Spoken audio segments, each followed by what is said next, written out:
سلام تاسو ته او د تاسو له ادرسه ستاسو محترمو لیدونکو او اوریدونکو ته. هو کم د ورځنی کنفرانس چې په پاکستان کې دایر شو، زه هم دغه کنفرانس ته دعوت شوی وم، خو هغه د وخت سره سم ما د سوشل میډیا نه اعلان وکړ چې زه په دې کنفرانس کې ګډون نه کوم. نو د خپل تعهد سره سم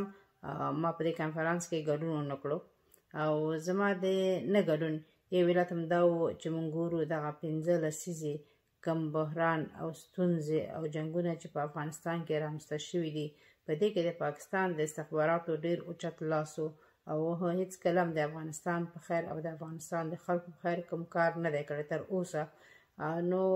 په همدې خاطر ما لازم وګڼله چې زه باید په دغه کنفرانس کې ګډون ونه کړم. او د بلې خوا نه دا چې زموږ د ماکرونو غوښتنه هم دا وه، موږ چې د خلکو استازو خلکو رایه راکړې ده،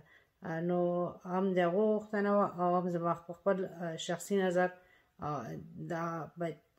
دا کنفرانس باید پاکستان کې نه وی دایر شوی. نو نه، بالکل زه دغه کنفرانسونه د افغانستان د خلکو په ګټه ګڼم، خو ای کاش چې موږ کولی شو دغه کنفرانس هم په افغانستان کې دایر کړی وی.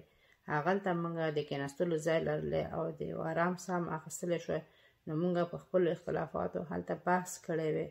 او هلته هم خبرې کړی وی او د حل لاره مرته پیدا کړی وی او خپلو منځونو کې اعتماد جوړ کړی وی. نو دا چې دا کار موږ په افغانستان کې نشو کولی، موږ مجبور یو چې یو دریم هیواد ته مخه کړو. نو په دې خاطر باندې که دغسې یو هیواد وي چې هغه د افغانستان په امورات کې مداخله ونه کړي، د افغانستان په خیر اوسي او افغانان پرېږدي چې په خپله خوښه خپلې فیصلې وکړي او د هغو تر تاثیر لاندې نه اوسي، نو ځکه موږ په دې پوهېږو چې یو خو جنګ نوره د حل لاره نه ده په افغانستان کې،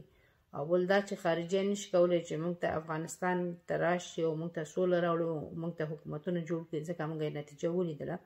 نو چې په خپله افغانان دا کار ونه کړي، بل هېڅوک هم ورته نشي کولی. او چې افغانان راټول نشي او په دغسې کنفرانسونو کې برخه وانخلي، د یو بل وانوري او مشکلاتو ته د حل لاره پیدا نه کړي، نو څنګه به امکان ولري؟ نو زه وایم که دغه کنفرانس په دغسې یو هېواد کې وی چې هغه بې غرضه هېواد وی، اول ما خپله هم پکې ګډون کولو تر څو د افغانستان د خلکو لپاره موږ په دغسې مسایلو باندې خبرې کړې وی، د دوی مشکلاتو باندې د حل لاره پیدا کړې وی. په افغانستان کې یو پراخ بنسټه حکومت، یو هغسې حکومت چې هر څوک خپل ځان وګوري، هر قوم اوسي که هر څوک اوسي، دوی کار اهل کار ته وسپارل شي، ټول باید پکې ځانونه وګوري او ټول باید په دې پوه شي چې موږ افغانان